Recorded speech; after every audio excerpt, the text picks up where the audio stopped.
RSS സംഘപരിവാരം ആദ്യം തന്നെ ആക്രമിക്കാൻ വന്ന കൂട്ടർ ഇന്ത്യയിലെ മുസ്ലിങ്ങളല്ല. നിങ്ങൾ ഈ അടുത്ത കാലത്ത് മാതൃഭൂമി അയച്ചപ്പോൾ അത് വീണ്ടും വന്നിരുന്നു. ശരൺകുമാർ ലിംബാളയെ വായിച്ച ആളുകളുണ്ടാവും.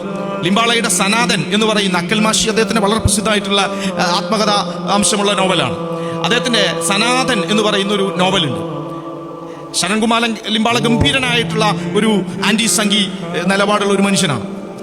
അദ്ദേഹം പറയുന്ന കഥയുടെ ചുരുക്കം ഞാൻ പറയാം. ഈ സനാതൻ എന്ന് പറയുന്ന കഥയിൽ അംബേദ്കറുടെ ജാതിയാണ് മഹാറുകൾ, പട്ടികജാതി വിഭാഗമാണ്.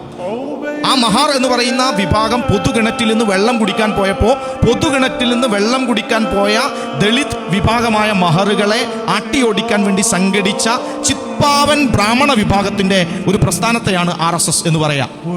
അവരുടെ കയ്യിലെ ഈ വടി ഉണ്ടല്ലോ, ദണ്ഡ എന്ന് വിളിക്കുന്ന മുളവടി, അതുകൊണ്ടുള്ള ആദ്യത്തെ അടി കൊണ്ടത് മാപ്പിളയുടെ മുസ്ലിമിന്റെ പുറത്തല്ല, നമ്മുടെ ഒന്നും നെഞ്ചത്തല്ല, അതുകൊണ്ടത് ദളിതന്റെ പുറത്താണ്.